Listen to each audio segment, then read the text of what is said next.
welcome to another edition of Lifestyle Expose. It's your girl Laura, and presently I'm with an attorney, a movie producer, and a blogger, Miss Dr. Ope Banwo. Hello. How are you, Laura? I'm fine. I've been wanting to talk to you, actually. Really? Yes, and thank God we had this opportunity because of this internet stuff that's going on of late. Okay. But before we go on to that, can you tell us your profile? Well, my profile is available online. Just Google Ope Banwo, but essentially, I see myself as a solution provider. Okay. And right now, I'm focusing on helping businesses,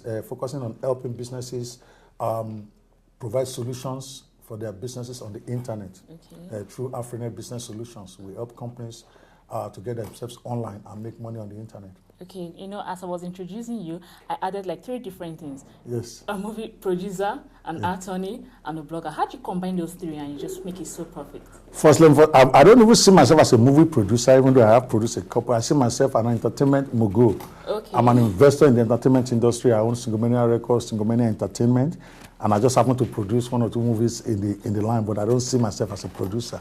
And I see myself as an executive producer, but as a lawyer and as an internet entrepreneur, to me, they're all related. Okay. They provide solutions. Lawyer provides solutions, and what I've tried to do is apply the knowledge I have in law and the experience. After 20-something years, probably before you were born, I was a lawyer, and apply all of that to helping businesses find solutions to whatever problems they have. Okay. Talking on internet entrepreneur. Yeah. Now, I would say that I have been a very good follower of you, especially on your updates on your blogs and all. Okay. But can you tell me what is the source of your news? How well do you get your news, and how factual are they? Well, when you say how factual are they, I never blog about things I don't know. To be true, maybe that's an instinctive thing for me as a lawyer. Okay, before I talk about it, I have to be sure of my facts. But to me, anybody can find the latest news that is going on if you are online, and I'm very present there almost 24-hour basis, and I have lots of blogs, as you know. I have lots of sites, and I go to lots of other competitors to see what is going on. So I'll say I'm fairly accurate as you can be on the internet. As you know, sometimes it's difficult to separate fact from fiction, from rumor, from social media, and that's how it's going to be for a very long time. So every rumor starts out on social media. As they gain more strength, they can then flow into the what I call the offline media. To me, the internet represents the future. Okay. In fact, it represents the now. Okay, and I have this funny T-shirt I made once. I say, "Get online or die," slowly in the marketplace, and that's true. Companies that are not beginning to look at the potential of the internet for their businesses will wake up 5 years from now and realize that they don't have a business. Okay, I can give you any example. Take music. Before, the measure of a good musician is how many albums is he selling offline. But really, when was the last time you bought an album? Okay. People can download any song they want online now. So what that tells me, for you to really be a good marketer of music, you need to be online. Okay?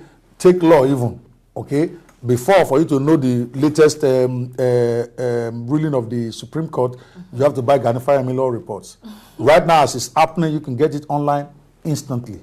You have the companies like Law Pavilion who post all these judgments online in real time. So even lawyers have to be conversant with how internet is working. That's why I have staked a lot of my personal reputation on trying to understand this internet and also providing solutions for people. As a matter of fact, that is what is driving me to partner with my American partners to start the American Internet Business School, which is basically where a school where anybody can go and train themselves so that they will not get into the case of the Linda Cages of this world. We're going to come and talk about it in a minute.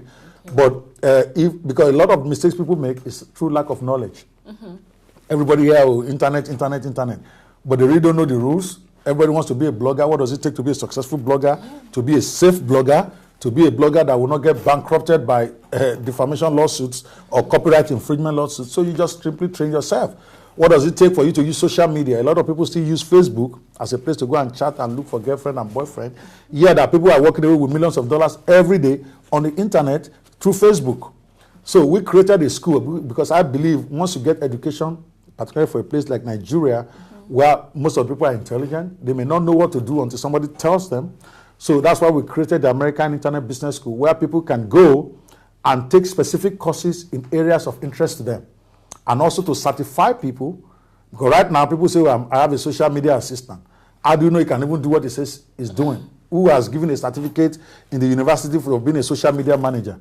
But if you go to AmericanInternetBusinessSchool.com, you can take a course on how to be a social media manager, and then we will issue you a certificate.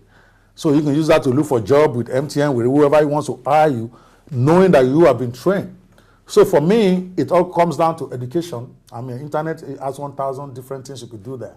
But I believe the primary thing for Nigeria, and even indeed for Africans, indeed the whole world, is education about how to do this internet business right, because it's a new terrain. 5 years ago, most people don't even have a blog. They don't have a Facebook account. They thought it was for kids, but now everybody is there.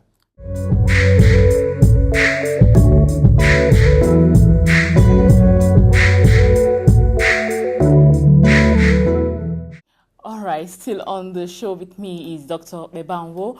And of course, you have heard about his passion, internet, whatever. But now I'm going to ask you about this recent trending issue, okay. Linda Ikeji. Yes. Of course, it's been like a week now. Her blog site have been evacuated by Google. And please, what is the cause of this? Because a lot of people have been saying different things. They've been accusing her of the plagiarism. They've been accusing her of not getting the true stories and all. Please, can you just tell us, since you're in the business, the real issue, and what other bloggers can learn from that? Well, what happened with Linda is actually very sad. I'm always on record of saying that, because Linda is one of the people I admired when I came into the industry about 2 years ago. They've been there like 8 years, and for a single girl to have been able to achieve that in that space of time, where she's like the #1 blog in Nigeria, okay? Where you talk about indigenous websites, she's in the top 3. I think she's #2. But in terms of blog, she's far ahead of everybody else. And in terms of effectiveness, our blog was the best in Nigeria by far. I know, because I've paid money there and I've made money on that blog. So it's not like somebody is telling me. So that's why it's doubly sad that somebody of our level should have kept herself abreast of the legal environment in which she's operating in, the culture of the environment, the moral of the environment. And to me, and I stand corrected, because I haven't heard from her personally, but from what I could read, and you have to understand, there's a place on Google you go now, you see all the complaints against her. It's not just an isolated case where she copies pictures from people and posts it on her blog, or she copies people's story without attribution. Yes. But people think that is even the problem. You can give me attribution, and you are still in violation. You can't copy my stuff and paste it and say, Ope Banwo. You got to get my permission. People keep forgetting that. You can't quote my story, and even if you quote it and say, Ope Banwo did that, you post it on your blog, and you give me credit. That still doesn't remove you from copyright violation, because you are putting my content on your site. You need my express permission. But she was not even doing that. The complaint against her was that she was copying people's stuff and she was not giving them credit. And I think a lot of things we can learn from here. Number one, don't get too carried away by your success. Okay? Because I believe she was successful and she felt that she could do this stuff. Because they complained, they didn't just try to Google first. Because I remember the incident with this Ade guy in London. It was all on Twitter. Me, that I don't even tweet much, but I read what people send to me. All right? When that fight started, the guy complained that this Alafin thing is my picture. You cannot use it. She says clinical public domain or whatever. When the guy complained that, what do you mean public domain? You cannot post it on your site without even giving me credit for it. Right. He called the guy dumb or stupid, or that the guy is a small boy, because that one was saying we'll deal with her. So, and the thing escalated. So for me, that's #1 lesson. Okay? When you are wrong, you're wrong. Okay? Acknowledge it, apologize, and move on. Okay? Because she probably thought, I don't know what she thought, I'm not in her head. She probably thought that this would go away like all the other complaints, because there's been plenty. But this guy stuck with it, wrote to Google, follow up. Okay. That's #1 lesson. #2 lesson is that you cannot build a mansion on a plot of land you don't own. Linda is using a free blogging site called Blogspot. Her site is lindaikeji.blogspot.com. All right, that Blogspot is free. Anybody can go on Google and create a blog in 30 seconds. I've trained people to do that. But then it is stupid, okay, particularly when your blog starts gathering momentum, okay, because when you sign for a Blogspot account, like a WordPress account, all right, the part of the conditions you are signing off is that they can close you down at any time, even without giving you notice. All right, so she doesn't own lindaikeji.blogspot.com because that's owned by Google. They allow her to use it and make all the money. But she's been advised by people that, look, register lindaekeji.com. I'm hearing an argument now is that somebody else has registered it.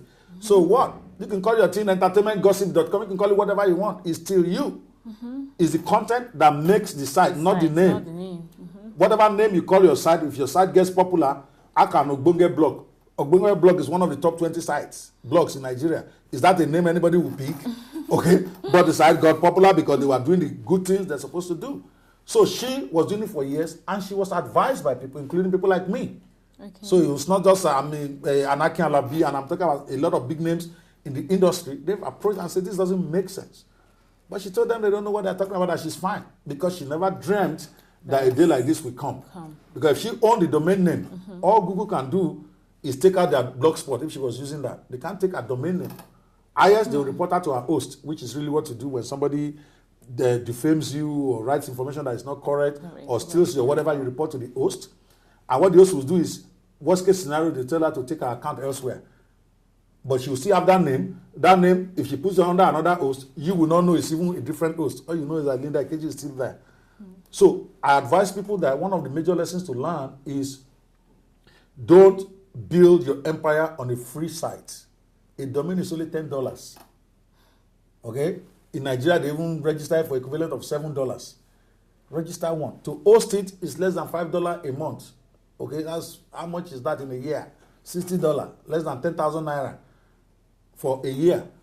She didn't do that. Can you believe that? A multi-million-dollar site that will not own her own thing. That's number two. Number three, when people complain against you, you got to check yourself and understand that everybody can be wrong. 100 complaints cannot be bad belly. Forget all this one they are talking about. She bought car, she did this. But there's over 100 complaints against her.